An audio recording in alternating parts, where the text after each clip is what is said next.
አርእስተ ዜና በሀገራዊ ምክክር ጉባኤው ከ4000 በላይ ተሳታፊዎችን ለመቀበል ዝግጅት እየተደረገ ነው። የአልአቅሳ ኢማም የዲፕሎማሲ ለውጦች ኢየሩሳሌምን ታሪካዊና እስላማዊ ማንነት አይጋሩም አሉ። በኢራንና አሜሪካ መካከል የተደረሰው ታሪካዊ ሰላም ስምምነት ተፈረመ። በፓኪስታኑ ጠቅላይ ሚኒስትር ሻህባዝ ሸሪፍ ታሪካዊ የኢስላማባድ ስምምነት ተግባር ላይ ዋለ። ቤጂንግ በኢራንና በአሜሪካ መካከል የተደረሰውን የኢስላማባድ ስምምነት ሙሉ በሙሉ ደግፋለሁ አለች።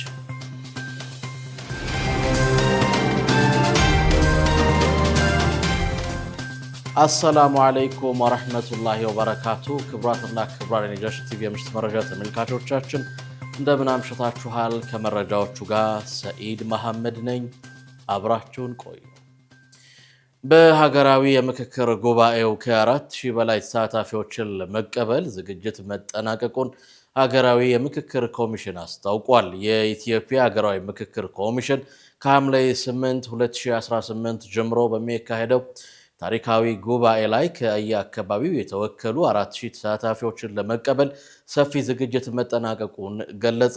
የኮሚሽኑ ዋና ፕሮፌሰር ኮሚሽነር መስፍን አርአያ ከኤፍሲቢ ጋር ባደረጉት ቆይታ እንዳመለከቱት በኢትዮጵያ ዘላቂ ሰላምና መግባባትን ለመፍጠር የተጀመረው ሀገራዊ የምክክር ሂደት በርካታ ፈታኝ መንገዶችን አልፎ አሁን ላይ ወሳኙ ምዕራፍ ላይ ደርሷል። ዋና ኮሚሽነሩ ሂደቱን አካታች አሳታፊ ለማድረግ የተለየ ትኩረት መሰጠቱን ገልጸው በሂደቱ የታጠቁ ኃይሎች፣ የሀገር ውስጥ ተፈናቃዮችና ከሀገር ውጭ የሚኖሩ ኢትዮጵያውያንን ለማካተት ሰፊ ጥረት መደረጉን አብራርተዋል።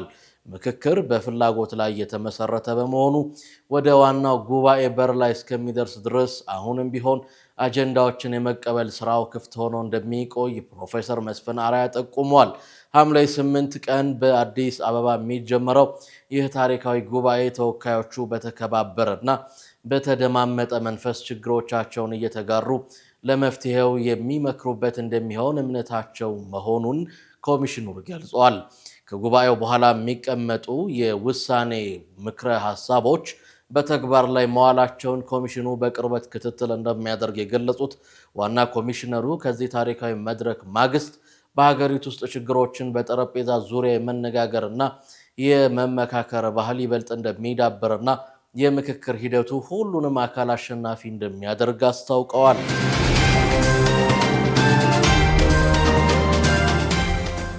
ምርጫ ቦርድ የ723 የምርጫ ክልሎች ውጤት መጽደቁን ገለጸ።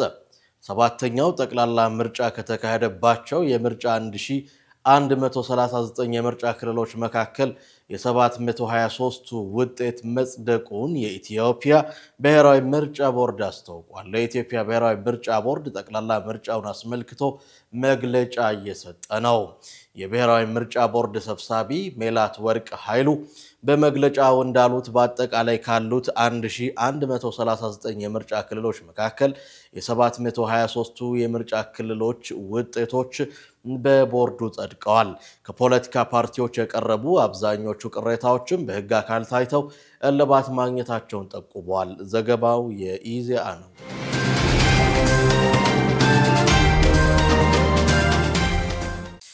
የአልአቅሳ ኢማም የዲፕሎማሲ ለውጦች የኢየሩሳሌምን ታሪካዊና እስላማዊ ማንነት እንደማይጋሩ ገለጹ። የአልአቅሳ መስጂድ ታዋቂው ኸጢብ እና ኢማም ሸይኽ ኢክሪማ ሳብሪ ኢየሩሳሌም ቁድስ ትላንትም ዛሬም ወደፊትም የፍልስጤማውያን ሆና ትቀጥላለች ነው ያሉት። ኢማሙ አክለውም በከተማ ውስጥ የውጭ ሀገራት ኤምባሲዎችን መክፈት የከተማዋን ነባራዊ ታሪካዊ፣ ፖለቲካዊ፣ ብሔራዊ ደረጃ ሊለውጠው እንደማይችል በጥብቅ አስገንዝቧል። ይህ የሸይኽ ኢክሪማ ሳብሪ መግለጫ ይፋ የሆነው ራሷን ነፃ መንግስት አድርጋ ያወጀችው ሶማሊላንድ በኢየሩሳሌም ኤምባሲዋን መክፈቷን ተከትሎ ነው። በኤምባሲው የምረቃ ስነ ስርዓት ላይ የሶማሊላንድ ፕሬዚደንት አብዱራህማን መሐመድ አብዱላሂ እና የእስራኤል የውጭ ጉዳይ ሚኒስትር ጌዲዮን ሰዓር መገኘታቸው ታውቋል። የአልአቅሳው ኸጢብ በመግለጫቸው ላይ እንደተናገሩት በከተማ ውስጥ ኤምባሲዎችን የመክፈት ዲፕሎማሲያዊ እንቅስቃሴዎች እስራኤል በኢየሩሳሌም ላይ ለምታደርገው ቁጥጥር ምንም አይነት ህጋዊነት ሊያሰጡት አይችሉም። የቁድስ እውነተኛ ማንነትና ደረጃ በማናቸውም አይነት የፖለቲካ ውሳኔዎችም ሆነ የዲፕሎማሲያዊ አካሄዶች ሊቀየር የማይችል ጽኑ ሀቅ መሆኑንም በዚሁ ንግግራቸው አጽንኦት ሰጥተዋል።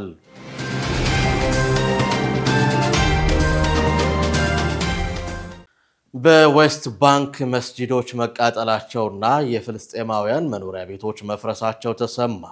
በእስራኤል ቁጥጥር ስር በዋለው የዌስት ባንክ ግዛት ውስጥ የሚገኙ ሁለት መስጂዶች በአይሁድ ሰፋሪዎች ጥቃት እንደተፈጸመባቸውና በከፊል መቃጠላቸው ተገለጸ። ረቡዕ ዕለት በራማላህ ከተማ በስተሰሜን የሚገኙት ጂልጂል እና ማዝራ አልኑባኢ በተባሉ መንደሮች ውስጥ በተዘነዘረው በዚህ ጥቃት ሰፋሪዎች በህንፃዎቹ ላይ ከፍተኛ ጉዳት ያደረሱ ሲሆን በግድግዳዎች ላይ በዕብራይስጥ ቋንቋ የጽሑፍ መልእክት ማስቀመጣቸው ታውቋል። በተለይም በጂልጂሊያ መንደር የሚገኘው መስጂድ ውስጥ የሴቶች የሰላት መስገጃ አዳራሽ ሙሉ በሙሉ መውደሙ ተገልጿል። በተያያዘ ዜና በዕለቱ የእስራኤል የደህንነት ኃይሎች ከኬብሮን በስተደቡብ በምትገኘው የአታ ከተማ አቅራቢያ የሚገኝ የአንድ ፍልስጤማዊ መኖሪያ ቤት ማፍረሳቸው ተሰምቷል። ሐምዛ ካሚል አልአድራ ለተባለ ፍልስጤማዊ ንብረት የሆነውና 180 ካሬ ሜትር ስፋት ያለው ይህ መኖሪያ ህንፃ የፈረሰው እስራኤል ሙሉ ቁጥጥር ባደረገችበት ቀጠና ሐመርሃ ውስጥ ያለ የእስራኤል ፈቃድ ተገንብቷል በሚል ሰበብ መሆኑ ተጠቁሟል። በተጨማሪም የእስራኤል ኃይሎች በቃልቃሊያ ከተማ ላይ ወረራ የፈጸሙ ሲሆን በነዋሪዎች መኖሪያ ቤት ላይ ፍተሻ በማካሄድ መንገዶችን በመዝጋት ከ5 በላይ ፍልስጤማውያን በቁጥጥር ስር መዋላቸው ታውቋል።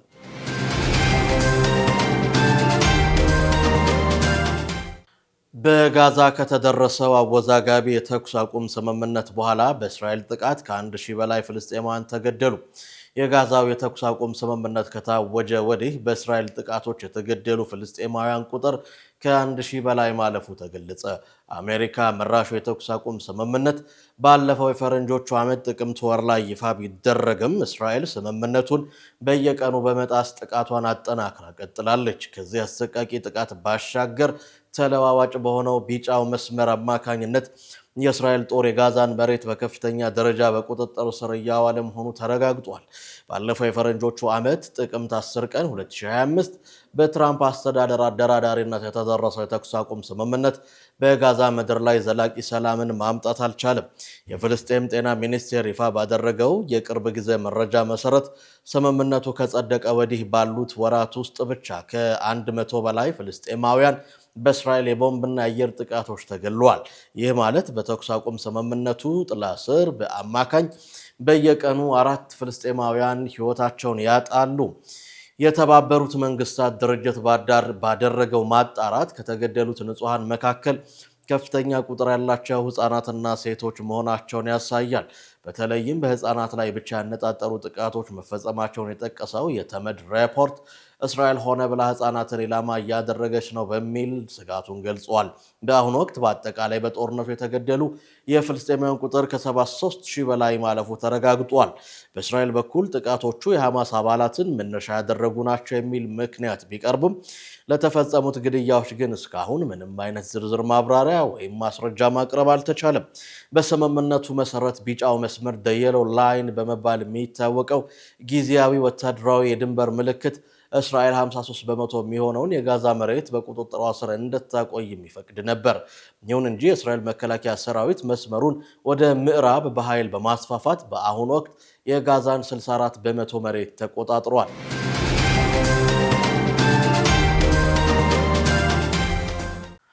ታጋቾች የነበሩ ፍልስጤማውያን ሴቶች በእስራኤል ማረሚያ ቤት ውስጥ ኢሰብአዊ ጥቃት ደረሰብን አሉ።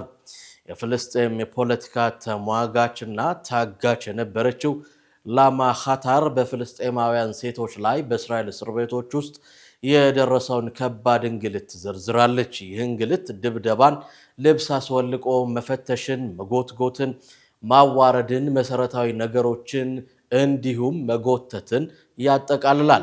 ይህ በእንዲህ እንዳለ ከተለያዩ የሰብአዊ መብት ተሟጋች ድርጅቶች እንደ አዶሚርና ቢትሴሌም ካሉ የወጡ ወቅታዊ መረጃዎች እንደሚያመለክቱት በእስራኤል እስር ቤቶች ወታደራዊ ካምፖች ውስጥ የሚገኙ ፍልስጤማውያን ቁጥር በአሁኑ ወቅት 9500 በላይ ደርሷል።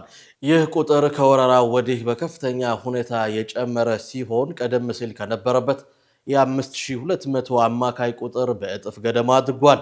ከነዚህም ውስጥ 3600 በላይ የሚሆኑት የአስተዳደር እስረኞች ሲሆኑ ምንም አይነት ይፋዊ ክስ ሳይመሰረትባቸው ወይም የፍርድ ቤት ውሳኔ ሳይሰጣቸው በሚስጥራዊ መረጃ ብቻ ለረጅም ጊዜ ታሰሩ ናቸው። በተጨማሪም ከ80 በላይ ፍልስጤማውያን ሴቶች፣ ከ250 በላይ ህፃናት በእስር ላይ ይገኛሉ። የእስረኞች መብት ተሟጋች ኮሚሽን እንደሚገልጸው ከቅርብ ጊዜ ወዲህ በእስር ቤቶች ውስጥ ያለው ሁኔታ በከፍተኛ ሁኔታ አሳሳቢ ደረጃ ላይ ደርሷል።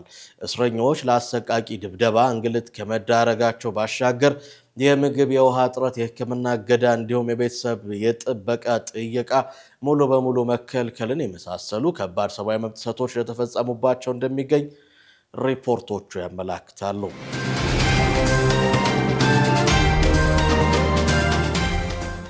የሌባኖሱ ሄዝቦላህ መሪ ናኢም ቃሲም በኢራንና በአሜሪካ መካከል የተደረገውን ስምምነት ታላቅ ድል ሲሉ ነው ያሞካሹት። የሊባኖሱ ታጣቂ ቡድን ዋና ጸሐፊ ሼክ ናኢም ቃሲም በቅርቡ በኢራን እና በዩናይትድ ስቴትስ መካከል የተፈረመውን ባለ 14 ነጥብ የመግባቢያ ስምምነት በደስታ ተቀብለዋል። መሪው ይህን ስምምነት የኢራን ታላቅ ዲፕሎማሲያዊ ድል ነው ሲሉ ገልጸዋል። በተጨማሪም የቤሩት መንግስት የተፈጠረውን ወቅታዊ አጋጣሚ በአግባቡ በመጠቀም በደቡባዊ ሊባኖስ ድንበር አካባቢ ሰፍረው የሚገኙ የእስራኤል መከላከያ ኃይሎች ከሀገሪቱ መሬት ጠራርጎ እንዲያስወጣ ጥሪ አቅርበዋል። ሼክ ናኢም ቃሲም ይህ ስምምነት ለኢራን ህዝብ፣ ለቀጠናው የጽናት ኃይሎች እንዲሁም ነፃነትንና ነፃ አውጪነትን ለሚናፍቁ ህዝቦች ሁሉ ታላቅ ድል ነው ብለዋል። ምንም እንኳ ስምምነቱ የተኩስ አቁም እንዲደረግ ቢጠይቅም እስራኤል የስምምነቱ አካል አይደለችም። የእስራኤሉ ጠቅላይ ሚኒስትር ቤንያሚን ኔታንያሁ የሀገራቸው ጦር በደቡብ ሊባኖስ በጸጥታ ቀጠና በመፍጠር እዚያው እንደሚቆይና ራሱን የመከላከል እርምጃ መውሰዱን እንደሚቀጥል አስታውቀዋል። ይህ ሁኔታ በክልሉ ላይ አዲስ ውጥረት ሊፈጥር እንደሚችል የፖለቲካ ተንታኞች እየገለጹ ነው።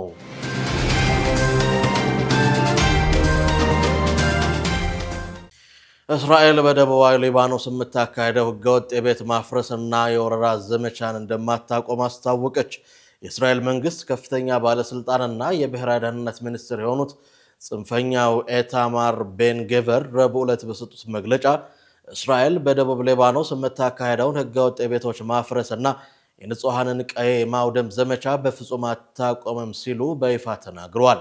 ሚኒስትሩ በሀገሪቱ ፓርላማ ኔክሴት ባደረጉት ንግግር እስራኤል በደቡብ ሊባኖስ ቤቶች ማፍረሱን ማቆም አትችልም፣ በቀላሉ ልናቆም አንችልም በማለት የዓለም አቀፍ ማህበረሰቡን የተኩስ አቁም ጥረትና ጥያቄ ትርጉም አሳጥተዋል። ይህ የእስራኤል ይፋዊ መግለጫ የወጣው የአሜሪካው ምክትል ፕሬዚደንት ጄዲ ቫንስ ዋሽንግተን ከቴህራን ጋር ልታደርገው ባለው የሰላም ስምምነት ውስጥ ሊባኖስም እንደምትካተት በገለጹ ማግስት ነው። ይሁን እንጂ እስራኤል ከዋና ተከላካይ አሜሪካ ጋር እንኳ የፖሊሲ ልዩነት ቢፈጠርባት የሊባኖስን ሉዓላዊነት ከመጣስና ንጹሐንን ከማፈናቀል ወደኋላ እንደማትል አረጋግጣለች። ቤን ግቪር አክለውም የአሜሪካው ፕሬዝደንት ዶናልድ ትራምፕ አስተዳደር በክልሉ ሰላም ለማውረድ ከኢራን ጋር ስምምነት ላይ ቢደርስ እንኳ እስራኤል የሊባኖስን መሬት በኃይል ተቆጣጥራ እንደምትቀጥልና የተፈናቀሉ ዜጎች ወደ ቀያቸው እንደማይመለሱ እንደምታደርግ በደፈናው አስታውቀዋል። ባለፈው መጋቢት 2 2026 ጀምሮ እስራኤል በሊባኖስ ላይ በከፈተችው እጅግ አሰቃቂ ወታደራዊ ጥቃት እስካሁን በሺዎች የሚቆጠሩ ንጹሐን ሊባኖሳውያን የተገደሉና የቆሰሉ ሲሆን ከ1 ሚሊዮን በላይ ዜጎች ደግሞ ከቀያቸው ተፈናቅለዋል። የእስራኤል ጦር በአሁኑ ወቅት ከ10 ኪሎ ሜትር በላይ ወደ ሊባኖስ ሉዓላዊ መሬት ዘልቆ በመግባት ይዞታዎችን በቁጥጥሩ ስር አድርጓል። ታዛቢዎች እንደሚሉት ይህ እስራኤል በሊባኖስ ላይ የምትፈጽመው ህገወጥ የቤት ማፍረስ ዘመቻ ከዚህ ቀደም በፍልስጤምና በጋዛ በዌስት ባንክ መሬት ላይ ስትተገብረው የቆየችው የዘር ማጽዳትና ሰፈራን የማስፋፋት ስትራቴጂ አካል ነው። የአሜሪካና ኢራን ባለስልጣናት ወታደራዊ ግጭትን ለማስቆም የመግባቢያ ሰነድ ቢፈራረሙም የእስራኤል ባለስልጣናት ግን ጥቃታቸውን እንደሚቀጥሉ ማስታወቃቸው በክልሉ ሰላም ይወርዳል የሚለውን ተስፋ አጨልሞታል።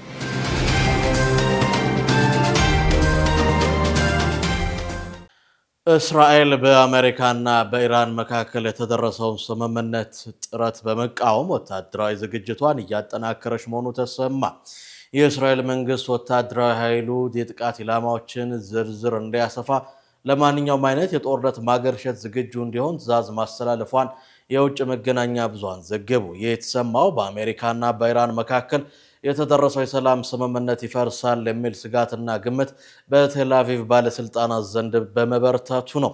ታዋቂው የእስራኤሉ ጋዜጣ ማዕሪቭ እንደገለጸው የቴል አቪቭ ከፍተኛ ባለስልጣናት በዋሽንግተንና በቴህራን መካከል የተደረሰው ስምምነት ዘላቂነት ላይ ከፍተኛ ጥርጣሬ ያላቸው፣ በተጨማሪም እስራኤል እስካሁን ድረስ የስምምነቱን የመጨረሻ የሰነድ ጽሑፍ እንዳልተመለከተችው ጋዜጣው አጋልጧል።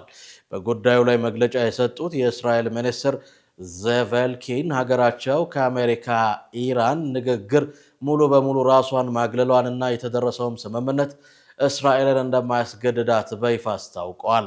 በሌላ በኩል እስራኤል ከሊባኖስ ግዛት ሙሉ በሙሉ እንድትወጣ እያደረጉ ነው መባሉን ሚኒስትሩ አስተባብሏል።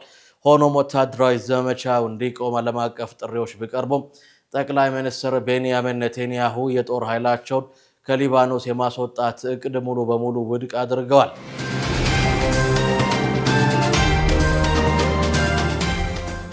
በኢራንና አሜሪካ መካከል የተደረሰው ታሪካዊ የሰላም ስምምነት ተፈረመ።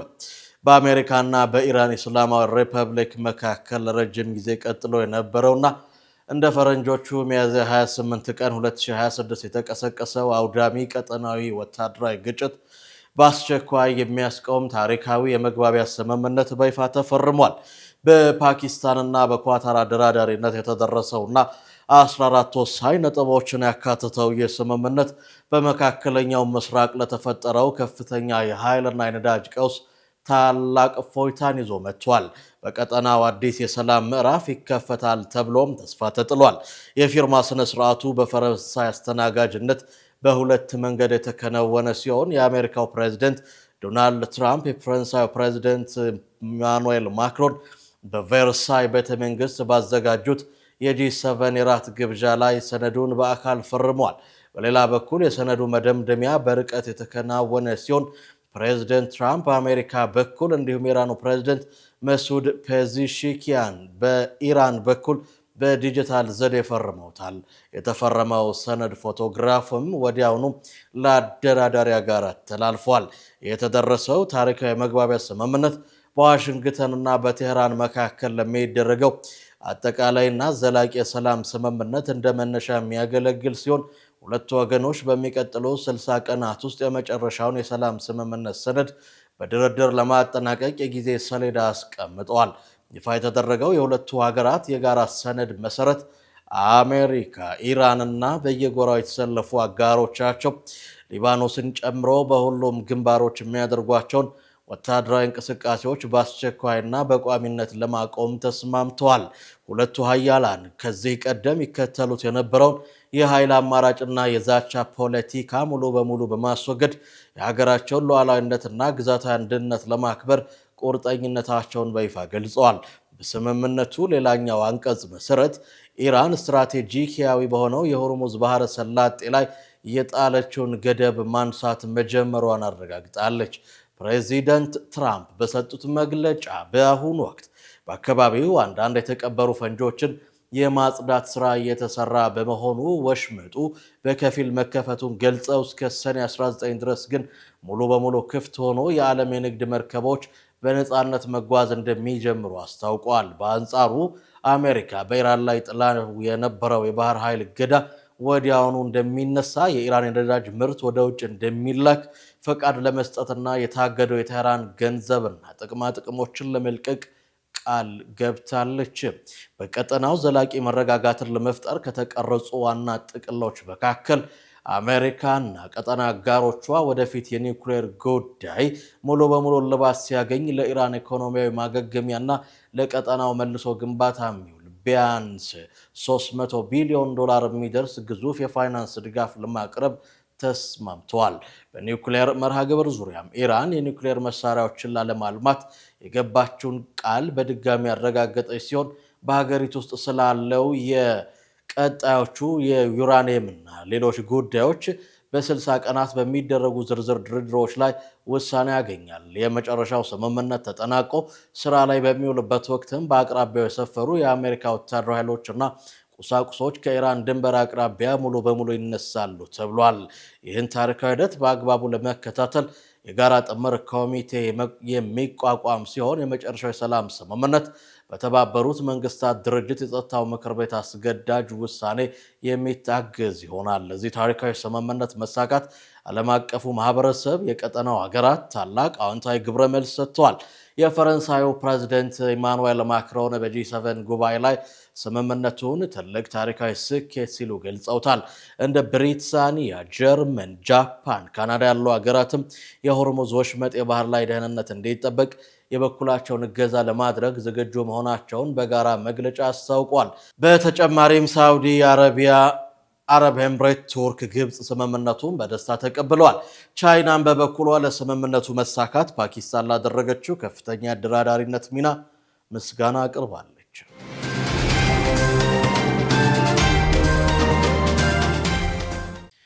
ኢራን ከአሜሪካ ጋር ለሚደረገው ስምምነት ፍንጭ የሚሰጥ ባለ 14 ነጥብ ረቂቅ ስምምነት ይፋ አደረገች። ኢራን ከአሜሪካ ጋር ለምታደርገው የሰላም ስምምነት መነሻ የሚሆን ባለ 14 ነጥብ ረቂቅ መግባቢያ ሰነድ ይፋ ማድረጓን የሀገሪቱ ብሔራዊ ዜና ወኪል ኢርና ዘግቧል። ይህ ሰነድ በሁለቱ ሀገራት መካከል ለዓመታት የዘለቀውን ውጥረት ለማርገብና ዘላቂ መፍትሄ ለመፈለግ ያለመ የተኩስ አቁም ትግበራን፣ የማዕቀብ መነሳት፣ የሆርሙዝ ወሽመጥ የባህር ቀጠና ደህንነትን፣ የኒውክሌር መርሃ ግብርን፣ የቢሊዮን ዶላር መልሶ ማቋቋሚያ ፈንድን ያካተተ ዋና ዋና የአጀንዳ ረቂቅ ይዟል። ረቂቅ ስምምነቱ ይፋ መደረጉን ተከትሎ በሁለቱ ወገኖች መካከል የሚደረገው ይፋዊ የፊርማ ስነ ስርዓት በመጪው አርብ በስዊዘርላንድ እንደሚካሄድ የአሜሪካ ባለስልጣናት አስታውቀዋል።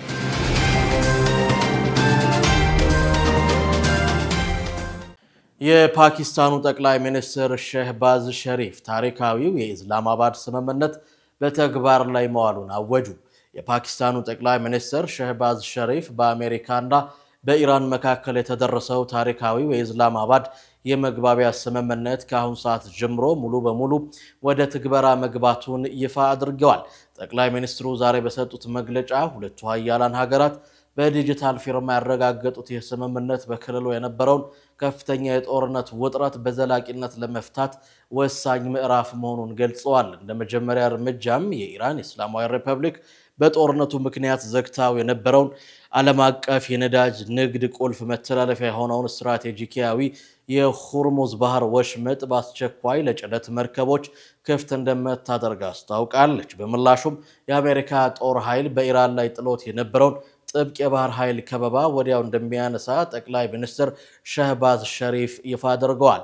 ይህ በፓኪስታንና በኳታር ጥብቅ ዲፕሎማሲያዊ አደራዳሪነት የተሳካው ስምምነት በአካባቢው ተፈጥሮ የነበረውን የ2026 የጦርነት ቀውስ ለማርገብ የተገኘ ታላቅ ድል ተደርጎ ተወስዷል። የዚሁ ታሪካዊ ስምምነት ይፋዊ ማስታወሻ ስነ ስርዓት በነገው ዕለት ጁን 19 በስዊዘርላንድ መዲና በይፋ ይካሄዳል።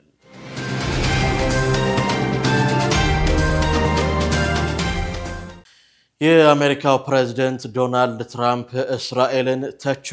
የአሜሪካው ፕሬዝዳንት ዶናልድ ትራምፕ የእስራኤሉ ጠቅላይ ሚኒስትር ቤንያሚን ኔታንያሁ በሊባኖስ በተለይም በሄዝቦላህ ላይ እየወሰደ ያለውን ወታደራዊ እርምጃ በግልጽ በመንቀፍ ጠንከር ያለ ትችት ሰንዝረዋል።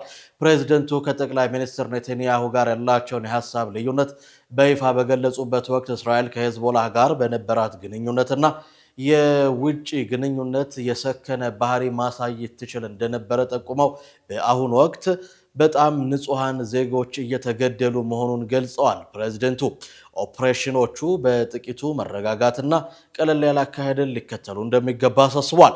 ትራምፕ በተለይ በእስራኤል የጦር ታክቲክ ላይ ያላቸውን ቅሬታ ሲያብራሩ አንድ የሄዝቦላህ አባል በገባ ቁጥር ህንፃ ማፍረስ አያስፈልግም ብለዋል። በዚህ የመኖሪያ ህንፃዎች ውስጥ በርካታ ሲቪሎች እንደሚኖሩና ሁሉም የሄዝቦላህ አባላት እንዳልሆኑ በመጥቀስ በቤይሩት ውስጥ የሚፈጸመው የህንፃዎቹ ውድመትን ተቃውሟል። አክለውም 2 ድሮኖች በበረሃ ላይ ተመተው ወድቀው ምንም አይነት ጉዳት ሳያደርሱ በነበሩበት ሁኔታ በቤይሩት ከተማ እምብርት ውስጥ ህንፃዎችን ማውደም አያስፈልግም በሚል የእስራኤልን ያጸፋ እርምጃ እጅግ ኮንነዋል።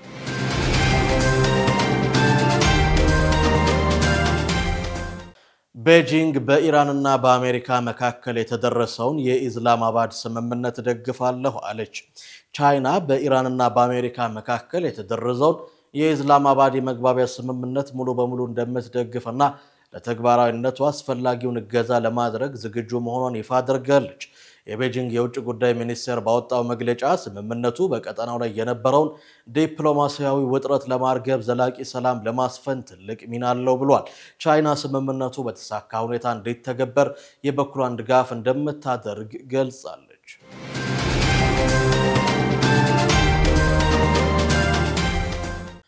የስታንፎርድ ዩኒቨርሲቲ ተመራቂ ተማሪዎች ተግባር የብዙዎችን ትኩረት ስቧል።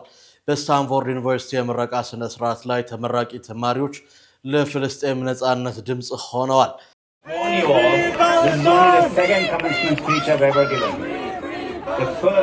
ተማሪዎቹ የጎግል እና አልፋቤት ዋና ስራ አስፈጻሚ የሆኑት ሱንዳር ፒቻይ ከእስራኤል ጋር ስለሚያደርጉት ስምምነት ንግግር ባደረጉበት ወቅት ነጻ ፍልስጤም እያሉ ተቃውሟቸውን አሰምተዋል። ተማሪዎቹ ተቃውሟቸውን የገለጹት ጎግል ከእስራኤል መንግስትና መከላከያ መስሪያ ቤት ጋር ያለውን የቴክኖሎጂ ውል የፍልስጤማውያንን መብት ለመጫንና ለስለላ ተግባራት ያውለዋል በሚል ነው። ይህንንም ውል ከተማሪዎቹ በተጨማሪ በርካታ የሰብአዊ መብት ተሟጋቾች መቃወማቸውን መረጃው ይጠቁማል።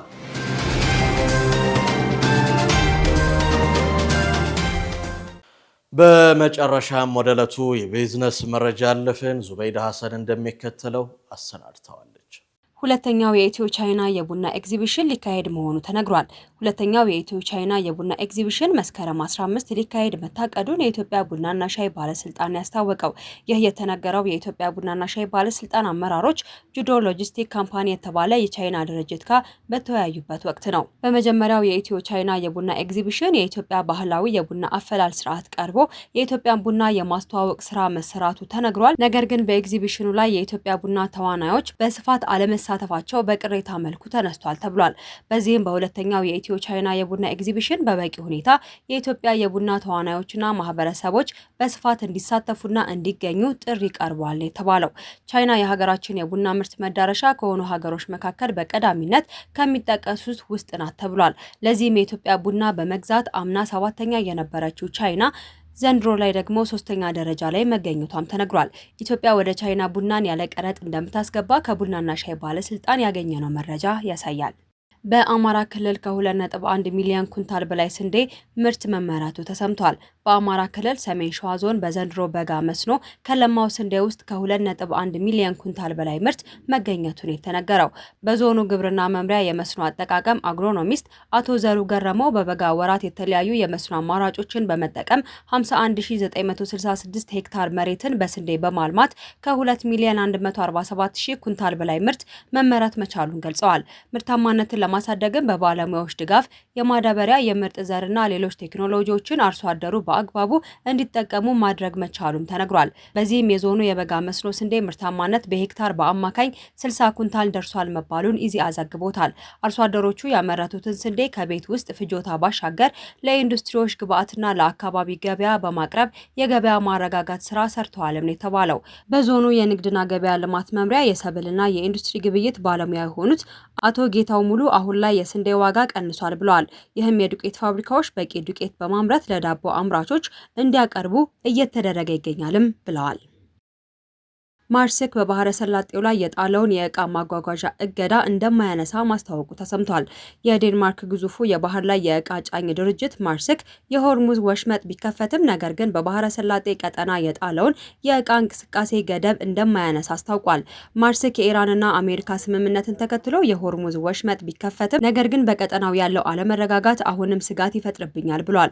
ኩባንያው ባወጣው መግለጫ መሰረት በመካከለኛው ምስራቅ ያለው የደህንነት ሁኔታ አሁንም እጅግ ተለዋዋጭ በመሆኑ የባህር ላይ ንግዱን ወደ ቀድሞ መደበኛ ሁኔታ ለመመለስ ጊዜያት እንደሚያስፈልጉት ገልጿል። እንደ ኢራቅ፣ ኩዌት፣ ኳታር፣ ባህሬን፣ የተባበሩት አረብ ኤሚሬትና የተወሰኑ የሳዑዲ አረቢያ አካባቢዎች የሚላኩ ጥንቃቄ የሚፈልጉ አደገኛ ኬሚካሎችና ከአቅም በላይ ትልቅ የሆኑ እቃዎች ምዝገባ አሁንም ድረስ እንደተገደበ ወይም ደግሞ እንደተሰረዘ ይገኛልም ተብሏል። ማርሴክ ጭነቶችን በየብስና በተለዋዋጭ መንገዶች ለማዞር የሚያወጣውን ወጪ ለመሸፈን የሆርሙዝ ስምጥ አደጋ ጊዜ ክፍያም ጥሏል ተብሏል። ይህም እንግዲህ ለአንድ ባለ 20 ጫማ ኮንቴነር $1800 እንዲሁም ደግሞ ለባለ 40 ጫማ $3000 ተጨማሪ ክፍያ ያስከፍላል ነው የተባለው። ድርጅቱ የጭነቶችን ደህንነት ለመጠበቅ ሌሎች አማራጭ መንገዶችን እየተጠቀመ መሆኑም ተገልጿል። በዚህም ወደ ባህረ ሰላጤ ሀገራት የሚሄዱ ጭነቶችን በቀጥታ መስመር ከማጓጓዝ ይልቅ በኦማን ሳላላህና በኤሚሬትሷ ሆርካፋን ወደቦች በኩል ካረፈ በኋላ በየብስ ትራንስፖርት እንዲጓጓዙ እየተደረገ ይገኛል ተብሏል። ይህ የኩባንያው ውሳኔ የፖለቲካ ስምምነቶች ቢኖሩም የባህር ላይ ኢንሹራንስ ዋስትና ማሽቆልቆልና የደህንነት ስጋቶች አሁንም ስላሉ የዓለም አቀፍ የንግድ ፍሰት ወደ ነበረበት ለመመለስ ተጨማሪ ወራትን ሊወስድ እንደሚችል ማሳያ ነው ተብሏል።